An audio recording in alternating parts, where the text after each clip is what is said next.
Salut à toutes et à tous, j'espère que vous allez bien depuis la dernière vidéo. Du coup, maintenant, je sais pas, je sors des vidéos en fait quand j'ai fini de les tourner. Ouais, non, je me casse plus parce que j'ai fait les vidéos sur TikTok aussi, c'est compliqué parce que quand vous faites les shorts sur YouTube, eh ben, il faut refaire le format 9/16e sur TikTok avec les sous-titres. Et des fois, les sous-titres, ils ne fonctionnent pas. Donc, il faut tout taper à la main. Donc, aujourd'hui, beaucoup de choses à dire.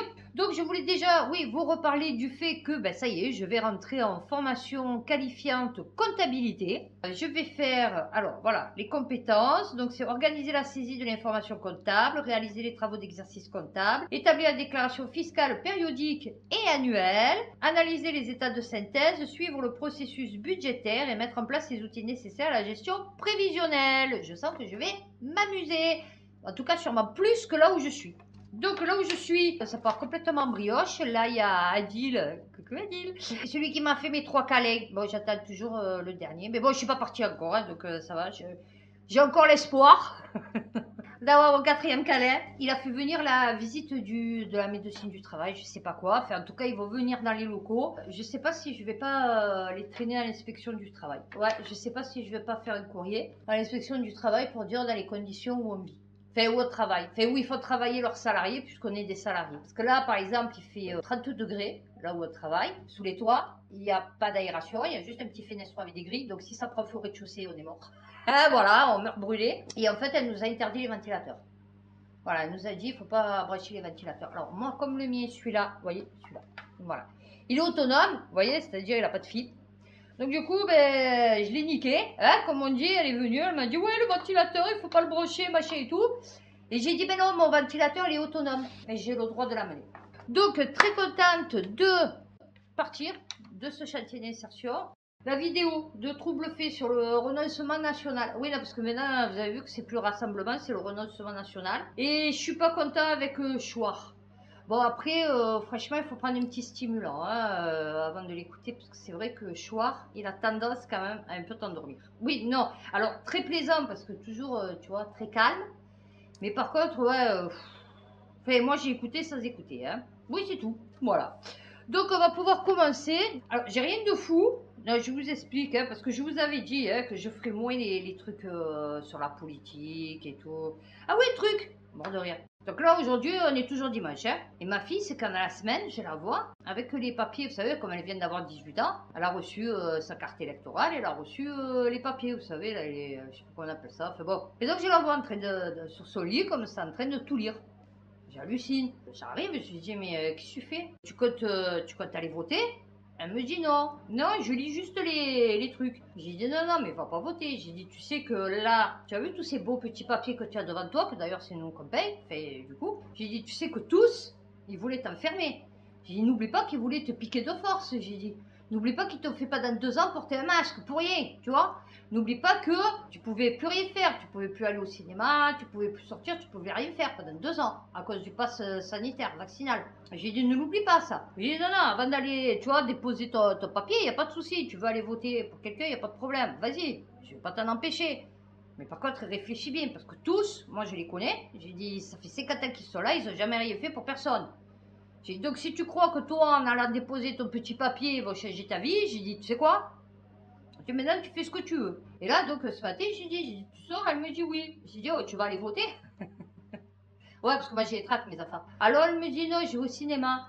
Ah, j'ai dit, qu'est-ce que tu vas voir Elle me dit, ça faisait un bruit, là, le précaire. J'ai dit, alors, tu vas pas voter Elle me dit, non. Alors, j'ai dit, pourquoi Alors, elle me dit, parce qu'il y avait personne qui avait un programme pour les jeunes. Ah, j'ai dit, non, mais ils en ont rien à foutre des jeunes.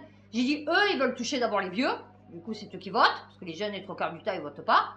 Et j'ai dit, en plus, deuxièmement, eux, c'est juste la place, tu vois. J'ai dit, ils en ont rien à foutre de toi, je te l'ai dit. Donc voilà, elle n'est pas allée voter. Et bien, on va commencer sur Marseille, parce que figurez-vous, alors je ne dois pas avoir la suite, mais vous savez, Macron, il était venu, il avait fait Marseille en grand, là. Vous savez, son plan grand, son grand plan, enfin, je sais pas ce que c'était, enfin bon. Mars Actu sur Marseille en grand, le rapport de la Cour des comptes est définitivement sévère. Ben ouais, c'est sûr. Mars Actu a pu consulter le rapport définitif que les magistrats financiers consacrent au plan Marseille en grand. Sans surprise, il est tout aussi sévère que sa version provisoire, tant sur le pilotage de l'État que sur l'absence de contrat clair avec les collectivités locales. Ah non, mais là, on a rien à foutre, moi chérie, des collectivités. Ah, ça va disparaître. Allô Ouh, elles vont disparaître. Tout ça, ça va disparaître. Ça va être des régions de l'Europe. C'est tout. Donc tes collectivités locales, tes machins et tout. De toute façon, il y a tout qui va disparaître. Indigent, lacunaire, parfois tardif, côtoie les adjectifs exceptionnels, volontaristes ou partenarial. Mais dans sa mouture définitive, le rapport de la Cour des comptes sur le plan Marseille en grand garde la même sévérité que sa version provisoire laissée présager. C'est-à-dire, les mecs, ils ont fait mouillon, ils ont cru qu'en le réécrivant, ça allait changer. Tu as vu, ça allait se modifier. Non, non, c'est toujours pareil. Alors, il souffre d'insuffisance intrinsèque et organisationnelle de nature à compromettre la pleine satisfaction des besoins identifiés. Les magistrats pointent même un défaut de cohérence d'ensemble de son plan. Ben oui, c'est flou. Je vous l'ai dit, c'est flou. Je dis pour délirer, c'est flou, mais c'est flou. Et des modalités de mise en œuvre lacunaires et inadaptées. À titre d'exemple, la Cour pointe qu'en début d'année 2023, les sommes réellement versées par l'État se limitent à 1,31% du montant total annoncé. Je suis désolée, peut-être qu'il y aura un problème de caméra et de son et la bouche, elle va pas parler en même temps que le son. Je sais pas ce qu'elle a, ma caméra. Bon, et c'est-à-dire, c'était combien? Non, parce que du coup, non, parce que si c'était, je sais pas, 100 millions d'euros, 1%, ça fait millions. Cet écart entre les objectifs fixés et la réalité des défis est encore plus prégnant sur le volet santé du plan Marseille en grand. Grâce au plan, l'assistance publique trouve un financement exceptionnel de ses besoins d'investissement, notamment le pavillon mère-enfant de la Timone. Mais comme Marsactu l'a raconté par ailleurs, les hôpitaux de Marseille sont dans une situation budgétaire plus qu'inquiétante et le plan ne prévoit rien pour la résoudre. Pire, il va obliger l'hôpital public à faire face à d'importants décalages de trésorerie. Le rétablissement de sa capacité d'intervention autonome ne pourra pas être atteint. Non, c'est bien, c'est bien, c'est bien. Macron, c'est genre le mec, tout ce qui touche, à la base c'était bien, mais tout ce qui va approcher, tout ce qui va toucher et tout, ça devient dégueulasse. Ouais, non, non. Je sais même pas si à la base, c'est pas pour ça que son mari, il s'est pas transformé en femme. Parce que tant peut-être en vérité c'était un gay, c'était un homme, il a connu Macron et il s'est transformé en femme. Tellement lui, il te détourne le truc, tu vois. Et ben voilà, c'est de la merde. Non, c'est bien, c'est bien, c'est bien, c'est bien, c'est bien. Ben Marseille en grand, en grand, en grand. C'est ouais, c'est Marseille en grand. Voilà, ouais, non, c'est Marseille en grand. Eh ouais. Oh Marseille, oui, votez pour moi. Eh ouais, c'est sûr. Ah, tiens, eh ben on va retourner un peu sur Marseille, non, parce que Marseille, en fait, c'est un peu le laboratoire de ce qui va se passer en France. Scandale de la vidéosurveillance à Marseille, retour en 4 actes sur les révélations qui ont conduit à la suspension de 8 policiers municipaux. Je sais pas si vous en avez entendu parler de ça. C'est-à-dire les mecs, quand ils faisaient des interventions et que derrière les caméras, ils voyaient que c'était un peu chaud bouillant, ils tournaient la caméra, je crois. Montre des policiers municipaux porter des coups à un homme manifestement ivre. Découverte de la mairie. Réaction de l'opposition. Ouais, c'est ça. En mai dernier, Sébastien Florenti, un agent en arrêt maladie, ah bah oui, c'est sûr, du CSU, chargé d'analyser la vidéosurveillance de Marseille, accuse le centre de supervision urbaine de couvrir des violences policières. BFM diffuse alors en mai 2024 une vidéo datant de mai 2023 sur laquelle on voit des agents de la police municipale porter des coups à un individu qui semble être en état d'ivresse. Acte 2. Les agents de la CSU couvrent les policiers municipaux du terrain. Ah bah oui, bien sûr. Le taquet, à la limite, tu le mets dans la voiture quand il n'y a personne qui te voit. Là, il fait ça sous les caméras. Ah bah ouais. Non mais franchement, ah bah ouais, tu le démontes dans la voiture. Quelle idée. Pourquoi là, dans la rue et tout? Non, tu te l'embarques, tu vois, par les cheveux, tu le traînes. Tu lui mets 2-3 coups de genoux, tu vois, dans le bidou, avant de rentrer dans la voiture, discret. Et après, une fois dedans, tu le massacres, tu le prends à coups de pied, à coups de... Bon, matraque, ça va être un peu dur, parce que bon, c'est pas un 4x4, tu vois, le truc. Mais bon, des coups comme ça peut le faire, tu vois. Et un peu, tu vois, sur le truc de derrière, là, je sais pas comment on appelle ça. Et c'est bon, quoi, tu vois. Il détourne l'usage de la vidéosurveillance pour s'adonner à des commentaires sur la jante féminine. C'est pas mal ça, elle a de bonnes cuisses. Montre-nous la pacholette. Oh my god.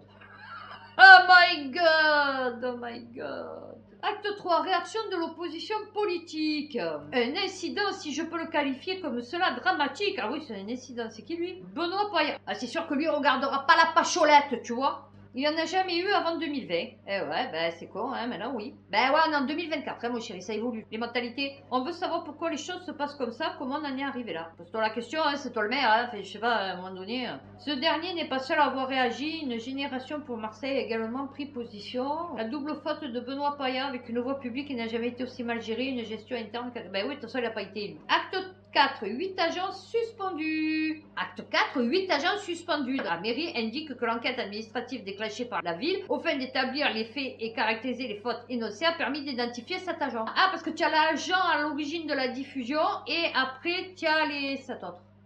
C'est ça? Mais je sais pas, également saisi le procureur de la République à l'encontre de l'agent à l'origine de la diffusion de vidéos et d'enregistrements réalisés en dehors de tout cadre légal. Ouais, parce que lui, il va se retrouver en prison. Non, et c'est bien. Ah ben, il ne montrera pas la pacholette, hein. Eh ouais, non, tu vois. C'est con, hein. Il n'enverra plus des petites pacholettes. Eh ouais. Non, au moins, on voit qu'ils sont payés à faire quelque chose, vous voyez. C'est ça qui est bien. Que du beau, que du bon.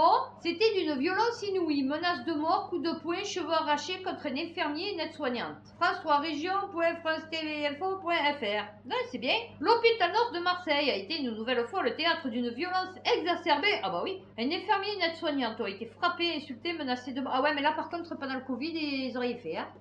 Ah, pendant le Covid, là, tous ceux qui font les fatchoumaquets, là, je vois que pendant le Covid, caca, hein, vous pouviez mourir, vos enfants, ils pouvaient mourir, vos pères et vos mères, elles pouvaient mourir.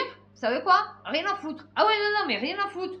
Oh, il n'y a pas eu un problème pendant le Covid, quand ils ont fermé les hôpitaux, quand ils interdisaient au début les gens de venir comme ça. Ah ouais, non. Le manque de réactivité de la sécurité pointé du doigt. Ah bah oui, c'est sûr. De quoi? Ça se fight? Où? Au premier? Mais bien ou ça se passe comment? Ouais? Il y a du sang? Non, je sais pas. Non, avant de monter, tu vois, comme ça au moins je sais dans quel tu vois, état d'esprit il faut que j'arrive. Ça fait 5 minutes déjà? Ouais, donc ils ont presque fini là. Un infirmier, une aide-soignante. Ah, ils se font éclater. Ah, merde. Ouais, il faudrait peut-être que j'y aille au lieu de parler, de savoir ce qui s'est passé. Ouais, je sais, mais bon, en fait, j'ai pas trop envie d'y aller, tu vois, donc bon, ouais, je vais monter, ouais, bon, ça va, je vais monter. Non, mais je vais prendre les escaliers, je préfère parce que si jamais, tu vois, tailler la porte, elle s'ouvre de l'ascenseur, du coup, je me retrouve face à face avec eux, tu vois, je préfère mieux prendre la... Oui, non, je sais, oui, le premier, ah ouais, non, je sais, je suis au moins 3. Mais bon, ça fait rien, c'est pas grave, on va y aller tranquille, bon, j'ai un petit problème au cœur, donc je vais y aller tout doux, tu vois, pour arriver au top de ma forme, au 4e étage, du coup, puisque je suis au moins 3. Ça va, ok, ben écoute, merci de m'avoir essayé. Oui, je sais, là, ça fait 10 minutes. Ouais, non, mais ça va, je vais y aller, t'inquiète. Ouais, non, mais de toute façon, ils sont à l'hôpital, hein. Ils craignent rien, hein. Fait, je veux dire, tu vois, s'il y a un problème, fait, c'est vite pris en charge, tu vois. Fait, voilà. Ça aurait été mieux aux urgences, tu as vu, au rez-de-chaussée. Mais bon, là, au premier, bon, ben écoute, je vais y aller, hein. Bon, ben, souhaite-moi bonne chance, hein. À tout à l'heure. Ciao, bisous. Dans l'après-midi, une patiente hospitalisée en soins intensifs cardiaques qui a reçu la visite d'une femme accompagnée d'un enfant de 5 à 6 ans. Ah, c'est pas... Ils ne savent pas. De 5 à 6 ans. Bon. Ok. L'équipe soignante... 5 ans et demi peut-être. L'équipe soignante était en soins et n'a pas vu l'enfant. Pourquoi? C'est l'enfant qui a fait le carnage ou la présence des enfants s'est interdite dans ce service? La patiente, une dame âgée, va appeler les soignants. Lorsqu'ils arrivent, ils constatent qu'elle a enlevé sa perfusion. Il y a du sang sur elle et sur les draps. L'équipe soignante demande à la visiteuse avec l'enfant de sortir pour pouvoir faire les soins et changer les draps, tout en et rappelant les consignes sur l'interdiction de la présence des enfants. Au lieu de quitter complètement la pièce, la visiteuse reste dans la chambre sur le pas de la porte. À plusieurs reprises, l'équipe soignante lui demande de s'écarter pour les laisser travailler correctement. Ça va, elle arrache une perf, je veux dire, c'est bon, elle n'est pas entre la vie et la mort, tu vois. Fait, je veux dire, bon, si elle n'est pas sur le pas de la porte, ça va, le gêne pas grand monde, je pense, tu vois. Lorsque le nettoyage est terminé, un infirmier s'approche pour remettre en place la perfusion. C'est à ce moment précis que la visiteuse a commencé à s'impatienter et demande à rentrer à nouveau dans la chambre. Le personnel lui explique qu'elle peut rentrer, mais que l'enfant, lui, doit rester dehors avec le personnel soignant s'il le faut. Elle crie, donne des coups de poing et attrape l'aide-soignante par les cheveux. Non, c'est pas rigolo, non, c'est pas rigolo. Oh, c'est une folle furieuse, celle-là. Oh. C'était pas mon ex-belle-sœur? Non, plus chère, elle est morte. Ouais, non, mais ça aurait pu. Alors, visiblement agacée par la réponse, la visiteuse monte le ton. L'infirmière sort du box. Ah, c'est une box ou une chambre? Non, parce qu'il faudrait savoir. Et essaye de calmer la situation. C'est à ce moment que cela dérape violemment. La visiteuse donne des coups de poing au visage de l'infirmier. Ah ouais, non, ça devait être mon ex-belle-sœur. Oh, sort de ce corps. Ah ouais, non. L'aide-soignante s'avance et elle est attrapée par les cheveux. Ouais, non, mais quelle idée. Attends, le mec déjà il se fait éclater, tu crois pas que je vais me mêler en fait? Non, mais il se démerde. C'est comme je cours appeler quelqu'un, mais je vais pas me mêler, ça va pas ou quoi? Attends, le mec c'est un mec qui se fait éclater. Attends, perter la sécurité. On va mettre plus de 10 minutes. Ah, ça va bien. À intervenir, la visiteuse a eu le temps de partir tranquillement avec son enfant. Je suis trop forte. Non, je suis trop forte. Une cellule psychologique ouverte pour le personnel. Bon, bah écoutez, on va faire celui-là. C'est en Afrique. C'est Bazoum. Ah ouais, non, c'est Bazoum. Libération, justice, Niger, après la levée de son immunité, le président déchu Mohamed Bazoum menacé de procès. Ah ça y est, maintenant c'est bon, c'est acté. Alors, la justice nigérienne. Alors, donc du coup, ils acceptent les nouveaux dirigeants. On est ok. Mais qui a toujours refusé de démissionner. Une décision qui ouvre la voie à des poursuites judiciaires. C'est bien. Il va finir en prison, 64 ans. Alors bon, écoute, tu vois, hein, comme quoi le karma, hein, tu as vu, dans des conditions drastiques, c'est les conditions de là-bas. C'est les conditions de là-bas, chérie. Ah oui, c'est sûr que c'est pas les prisons françaises, ça c'est sûr. Ah ouais, non, ça c'est clair. On va faire des trucs un peu sympatoches. Enfin, sympatoches. Allez, on va faire un peu de la nature. Non, parce que du coup. Ah, mais je crois que j'ai déjà vu. On l'a déjà vu ce truc. Voilà, c'est lui. Vous voyez? Le poisson à tête de serpent du Nord ne laisse que peu de chance aux espèces natives une fois qu'il est introduit. C'est bizarre hein, quand même. Il manque un bout. Ça c'est comme au Montequel. Au Montequel, il manque un bout des pattes, vous voyez. Et en fait, je pense que lui, il manque un bout de corps. Et ouais, non, parce que c'est vraiment. Enfin, c'est qu'une tête limite, tu vois le truc. Voilà, donc c'est ça. Science à venir. Dans l'état du Missouri, aux États-Unis, le département de la conservation a une nouvelle fois eu l'occasion de s'inquiéter de la présence d'une drôle d'espèce invasive, le poisson à tête de serpent du Nord, le Chana Argus. Ah oui, nommé ainsi à cause de ses yeux situés très en avant de la tête. Ah ouais, d'accord, il les a pas. Ouais, d'accord, non, parce que le serpent, il les a plutôt là. Tu vois, en fait, lui, il les a là. Tu vois, voilà, c'est pour ça. Effectivement, contrairement à la plupart des poissons, Chana Argus est capable de respirer de l'air. Terrible prédateur pour la faune endémique. Ah bah oui, ça se doute. Bonne nouvelle. Ah bah, pour une fois qu'on a une bonne nouvelle, attendez. Oh, Sud-Ouest. Environnement, un gaz nocif pour la couche d'ozone en déclin plus tôt que prévu, selon une étude. Oh, c'est con, ben alors les écologues. Selon les scientifiques, le niveau de concentration dans l'atmosphère d'un gaz nocif à la couche d'ozone est en voie de diminution. Mais comment ils peuvent le savoir? Voilà, en 87. Donc, bon, ça doit dater de à peu près ces cata. Le truc, donc, ces cata, avant ces cata, ils ne savaient pas ce qu'il y avait dans la couche d'ozone. Tu vois ce que je veux te dire? Les HCFC ont commencé à décliner plus vite que prévu. Selon une étude publiée mardi, c'est un succès. Cela rend optimiste sur le fait que les traités en faveur du climat et de l'environnement peuvent marcher. Non, ça n'a aucun rapport avec la choucroute. C'est juste parce que la Terre, elle a décidé que, vu qu'elle se réchauffe, que c'est plus chaud en ce moment, peut-être que ces systèmes exprès pour, tu vois, pour essayer de canaliser tout le bordel qu'il y a, tu vois, sur sa surface, tu vois ce que je veux te dire? Donc peut-être ça n'a aucun rapport avec les traités en faveur du climat et de l'environnement. Parce que si tu crois que des pipi sous les bras, les avoir interdits, ça a fait baisser des gaz dans la couche d'ozone, je vais te dire, c'est que vraiment, des soucis. Ah ouais, non, non, non. Ah ouais, la couche d'ozone devrait se reconstituer dans les 4 décennies à venir. Ouais, ben ça, on le saura pas parce que moi, mon chéri, de 40 je serais morte. Tu vois, j'aurais 92 ans. Ça va être compliqué. Non, mais c'est bien. Au moins, vous savez que vos pchit sous les bras, déjà, ils massacrent pas la couche d'ozone. Non, c'est bien. Vous pouvez vous pchiter maintenant. Vous pouvez, ça y est, vous pouvez y aller, les Français. Il pue les Français. Non, non, sérieux, il pue les Français. C'est hallucinant.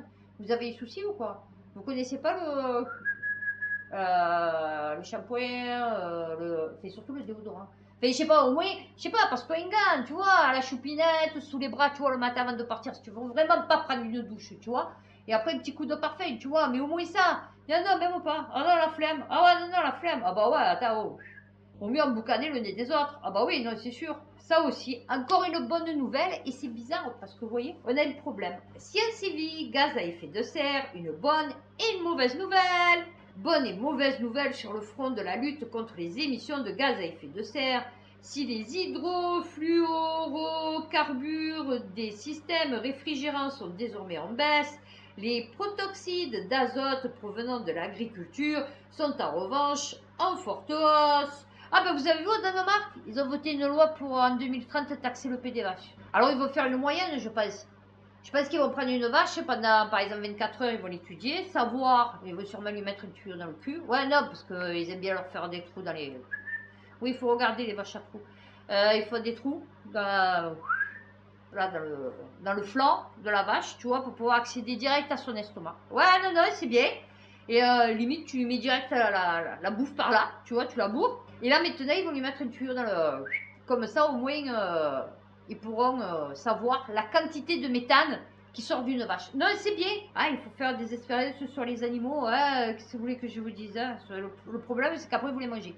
voyez, donc c'est ça le problème, c'est qu'elles ont super souffert et tout. Enfin bon, moi aussi je les mangeais, mais moi je sais. Mais bon, après moi je mange pas beaucoup de vaches, je mange surtout des poulets. Poulet ukrainien sûrement. Par hasard, j'ai pris du poulet halal, mais des escalopes de le blanc, vous savez. Et ben figurez-vous qu'il était pas du tout mauvais. Et en fait, il était moins gros que... Oui, non, parce que moi quand je les achète, l'escalope, elle est comme ça. Et après, quand vous la cuisez, une fois cuite, elle est comme ça. Et ben, il était super bon. Mais par contre, vous voyez, alors autant le mien, quand je l'achète, il sent rien. Enfin, il sent un peu le poulet pourri. Enfin bon, vous voyez. Autant celui-là, vous sentiez le poulet fermier. Vous voyez, enfin, le faisandé. Vous voyez ce que je veux dire? Ces jours-ci, les nouvelles sur le front de la lutte contre le changement climatique sont contradictoires. La bonne nouvelle d'abord, les politiques de réduction des émissions provenant des hydrofluorocarbures carbures HCFC sont efficaces, selon une équipe de l'université de Bristol. Non, c'est pas le papier. Ah oui, non. Royaume-Uni, le pouvoir radiatif de ces molécules, c'est-à-dire la faculté pour un gaz de retenir la chaleur émise par le soleil au sein de l'atmosphère terrestre, a diminué de 1% depuis 2021. Ah ouais, non, d'accord. Les chercheurs britanniques ont utilisé les données des appareils embarqués sur les satellites de la National Oceanic and Atmospheric Administration, NOAA, des États-Unis, ainsi que les mesures du réseau Advanced Global Atmospheric Gases Experiment à gage qui analyse en continu avec l'aide d'une quinzaine de stations au sol la composition globale de l'atmosphère depuis 1978. Voilà. Ça fait même pas 50 ans. Et ouais. Voilà. Eh bien écoutez, je crois qu'on a terminé sur ça. Voilà, hein, je pense que c'était deux bonnes nouvelles qu'on a eues quand même, hein, grâce à nos pchit-pchit. Enfin justement, le fait que les Français ne se pchit-pchitent plus sous les bras. Puis je vais vous dire dans les autres pays aussi, parce que quand vous prenez des pays qui sont en guerre, bon, les mecs ils vont pas se pchit-pchiter sous les bras, tu vois. Alors en fait, les pays qui ont détruit la couche d'ozone, en fait, ce sont les pays occidentaux. Voilà. Et oui, parce qu'il n'y a pas beaucoup d'Africains qui ont des frigos. Tu vois, voilà. Enfin, on peut pas dire que tu vois. Alors peut-être les Chinois. Et encore pas tous ont des frigos parce qu'ils sont très ruraux, les Chinois. Donc ils vivent un peu comme avant, hein, quand même, dans les campagnes. Donc c'est quand même, on va dire, les 500 millions de Chinois qui vivent à Follet-Ballon. Donc ça fait 500 millions de réfrigérateurs. Et après en Inde aussi, je pense que la plupart, je ne veux pas m'avancer, hein, mais la plupart des Indiens, ils n'ont pas de frigo. Vous voyez, c'est vraiment dans les mégapoles, les trucs comme ça, à mon avis, qu'ils doivent avoir des frigos. Vous voyez, je ne pense pas que quand vous partiez au fond de la campagne, dans les rizières, ils aient un frigo. Vous voyez, voilà. Donc, c'est plutôt les pays occidentaux, vous voyez, qui ont pollué, enfin, qui ont troué la couche d'ozone. Voilà. Donc, vous êtes responsable du trou de la couche d'ozone. Eh bien, écoutez, sur ce, n'oubliez pas de liker, de vous abonner, petit pouce, petite cloche. Ben écoutez, d'ici ma prochaine vidéo, prenez soin de vous, faites attention à vous et puis à bientôt pour une prochaine vidéo.